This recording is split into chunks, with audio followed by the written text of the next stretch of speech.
and we're making good progress towards clinical studies. I'm excited to announce that we received a breakthrough device designation from the FDA in July, thanks to the hard work of the Neuralink team.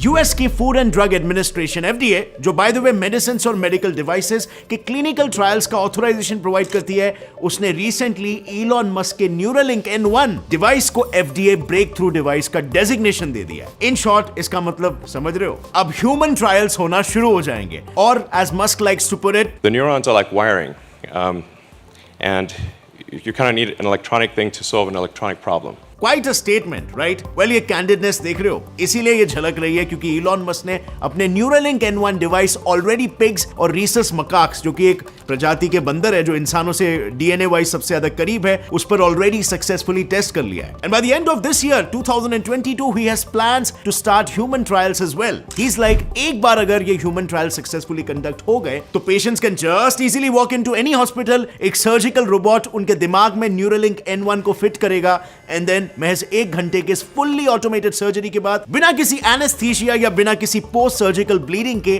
The patient will be good to go home. And no, I am not kidding, जल्दी ये सब possible होने वाला है। वांना know how?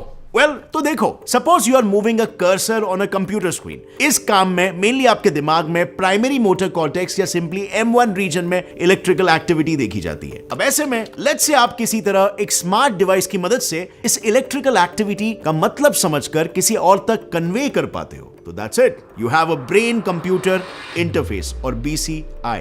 And Neuralink N1 is nothing but a BCI. Neuralink भी basically brain के electrical signals को telepathically convey करने के लिए ही बनाया गया। Seems like science fiction, right? But believe me, ये कोई नई चीज बिल्कुल नहीं है। इवन दो अलग अलग कंपनीज इस माइलस्टोन को रीच करने के लिए अपने यूनिक डिवाइसेस बना रही है, उन सभी टेक्नोलॉजीज का साइंस और लॉजिक बिल्कुल सिमिलर है और इसे आप भी बिल्कुल आसानी से समझ सकते हो। मैं आपको समझाऊंगा, बस सिर्फ आपको आपके ब्रेन की एक बेसिक वर्किंग मैकेनिज्म को समझना होगा। जैसे कि हमें पता है, हमारे दिमाग में एटलीस्ट 100 बिलियन न्यूरॉन्स होते हैं और उन हर एक न्यूरॉन में एटलीस्ट 3 पार्ट जरूर होते हैं। फर्स्ट, डेंड्राइट्स, जो न्यूरोट्रांसमीटर्स के रूप में नेबरिंग न्यूरॉन से केमिकल सिग्नल्स रिसीव करते हैं। सेकंड है सोमा, जो इन केमिकल सिग्नल्स को इंटरप्रेट करके उन्हें equivalent amount of electrical signals या इंपल्सेस में कन्वर्ट करते हैं। एंड देन फाइनली एक्सॉन, जो इन न्यूली क्रिएटेड इलेक्ट्रिकल इंपल्सेस को अगले न्यूरॉन के डेंड्राइट तक रीले करते हैं through some gaps called synapses.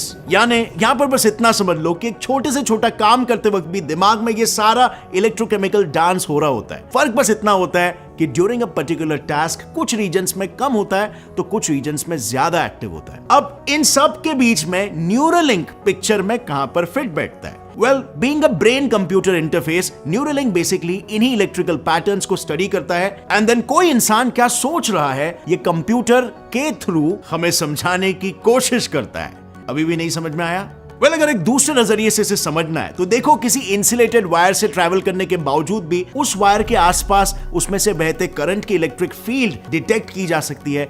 उसी तरह न्यूरॉन से बहते इलेक्ट्रिकल इंपल्स की भी इलेक्ट्रिक फील्ड डिटेक्ट की जा सकती है। Just place some micro electrodes around their axons and then try to hear the impulses in the form of popping sounds. Genius technique, right? और होगी भी क्यों ना, एटलीस्ट 2 दशकों से इस पे काम जो चल रहा है। 2002 का एनिमल डेमोन्स्ट्रेशन ही देख लो, जिसमें एक मंकी अपने दिमाग की मदद से एक कंप्यूटर के कर्सर को मूव कर रहा है। या फिर 2006 का वो ह्यूमन डेमोन्स्ट्रेशन जिसमें एक C3-C4 स्पाइनल इंजरी से ऑलमोस्ट पूरी तरह अपाहिज हुआ एक बंदा महज अपने दिमाग के आधार पर एक रोबोटिक आर्म को कंट्रोल कर पा रहा था। सो यू सी, ये टेक्नोलॉजी पहले से ही थी, इलॉन मस्क ने इसे पायोनियर नहीं किया है, लेकिन इलॉन मस्क की यही तो खासियत है, वो ऑलरेडी एग्जिस्टिंग टेक्नोलॉजी में वैल्यू ढूंढकर उसका एक मल्टीपल टाइम्स बेटर वर्जन इजाद कर देता है, जो कि wonderfully at the same time efficient, practical और अफोर्डेबल भी हो।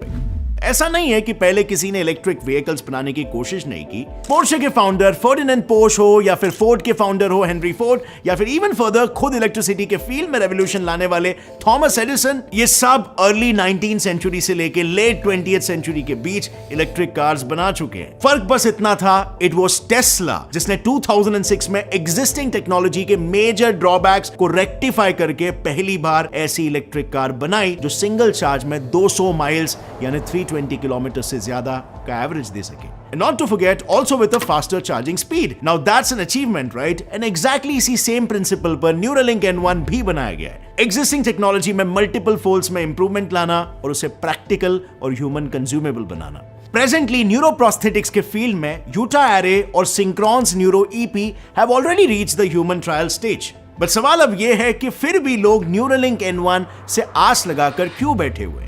क्योंकि यूटा एरे में बेसिकली पेशेंट के दिमाग में एक इस तरह का 100 रिजिड नीडल इलेक्ट्रोड्स वाला चिप धसाया जाता है, जिसके वायर्स फिर स्कल से बाहर आकर एक अलग कंप्यूटर सिस्टम से जुड़ते हैं टू इंटरप्रेट द सिग्नल्स। यानी इन शॉर्ट ये कंप्लीटली इम्प्रैक्टिकल डिजाइन है for daily usage by any patient. अब इस दिक्कत को सॉल्व करने के लिए सिंक्रोन अपने न्यूरो ईपी के साथ एक ऐसा कॉम्पैक्ट डिवाइस लेकर तो आया है, but then it too has its own drawbacks. Actually neuro EP के माइक्रो इलेक्ट्रोड्स नीडल्स की तरह ब्रेन में पेनिट्रेट नहीं करते। इंस्टेड वो हार्ट स्टेंट्स की तरह ब्रेन को सराउंड करने वाली ब्लड वेसल्स में इंप्लांट किए जाते हैं, जहां से फिर चेस्ट में फिट किए एक छोटे से रिकॉर्डर तक सिग्नल रिले होता है और किसी कंप्यूटर या स्मार्टफोन तक वायरलेसली ट्रांसमिट होता है। अब आई नो ये अपने आप में ही एक यूनिक तरीका है in this field, but can you notice the major fundamental issue over here? Synchron के सो कॉल्ड स्टेंट रोड्स कहीं भी ब्रेन टिश्यू को डायरेक्टली टच ही नहीं करते, which directly means decreased accuracy in identifying and interpreting the signals। क्या पता multitasking करते वक्त ना चाहते हुए भी पेशेंट का रोबोटिक आर्म पेन उठाकर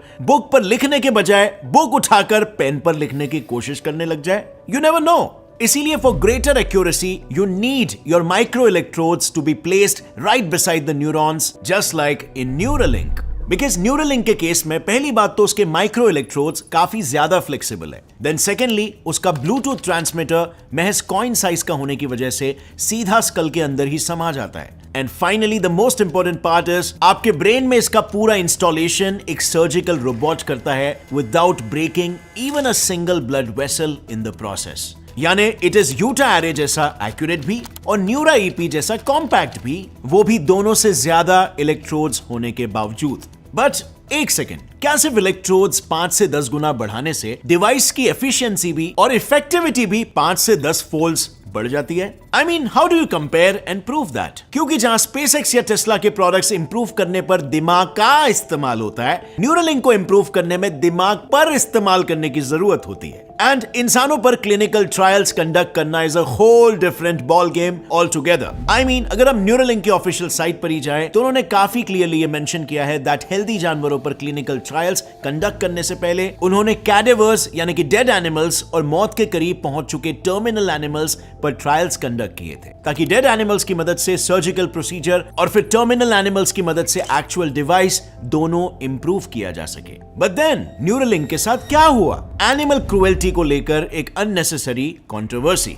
नतीजा, FDA ब्रेक थ्रू डिवाइस का डेजिग्नेशन मिलने के बावजूद भी ह्यूमन ट्रायल्स का approval is still in the pipeline, even though the device is way above its competitor। I mean, just look at this representation। Neuralink के electrodes को activate करते ही हर एक इलेक्ट्रोड कुछ इस तरह के कलरफुल स्पीयर्स बनाने लगते हैं। इन स्पीयर्स के साइज बेसिकली उन पर्टिकुलर इलेक्ट्रोड्स के आसपास घट रही इलेक्ट्रिकल एक्टिविटी की इंटेंसिटी को दर्शाता है, while उनका कलर उन इलेक्ट्रिकल इंपल्सेस के डायरेक्शन को। यानी सभी सिग्नल्स इतने वेल ऑर्गेनाइज्ड है कि आगे चल के महज एक सॉफ्टवेयर अपडेट से इस डिवाइस को और भी ज्यादा इंप्रूव किया जा सकता है। लाइक मिसाल के तौर पर प्रेजेंटली इजी FDA अप्रूवल के लिए न्यूरालिंक ऑलरेडी इतना एडवांस बन चुका है कि एक पेजर नाम का रीसस मकाक बंदर can be seen controlling a video game with only his brain, without his brain or the device to be seen। ये अचीवमेंट इतना बड़ा है कि if safety checks go well, ये बंदर अकेला ही काफी है न्यूरालिंक को ह्यूमन ट्रायल का अप्रूवल दिलवाने के लिए। बिकॉज न्यूरालिंक की ऑफिशियल वेबसाइट पर इट सेज कि उनके फ्यूचर प्रोस्पेक्ट सिर्फ पैरालाइज्ड पेशेंट्स को हमसे कम्युनिकेट करवाना नहीं है, उनका मेन एम तो इनफैक्ट न्यूरालिंक की मदद से मेंटल इश्यूज से जूझते हुए लोगों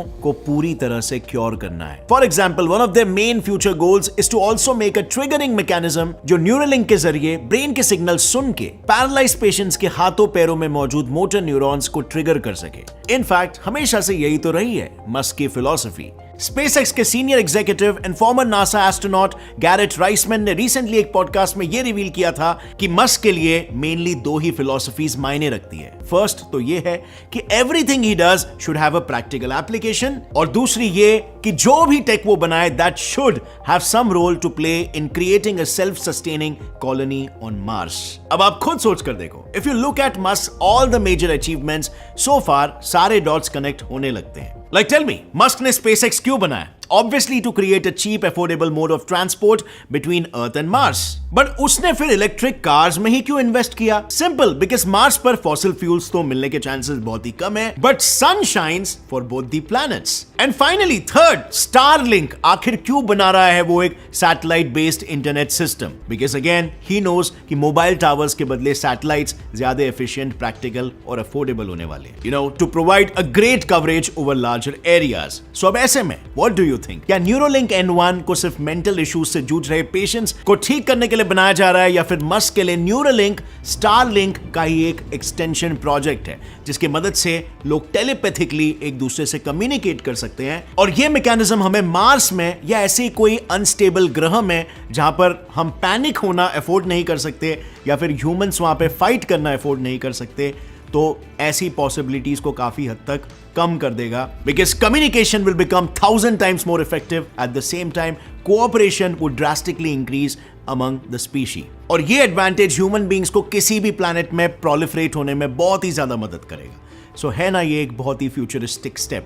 what do you think about that guys? Comments में अपनी ओपिनियन को शेयर करना, और अगर इस वीडियो से आपको कुछ भी नया सीखने मिला, एक लाइक जरूर ठोकना. Get set fly science channel को अभी सब्सक्राइब कर लो और बेल नोटिफिकेशन दबाओ ताकि आगे आने वाली ऐसी इंटरेस्टिंग वीडियोस आप कभी भी मिस ना करो. As always stay curious, keep learning and keep growing. जय हिंद.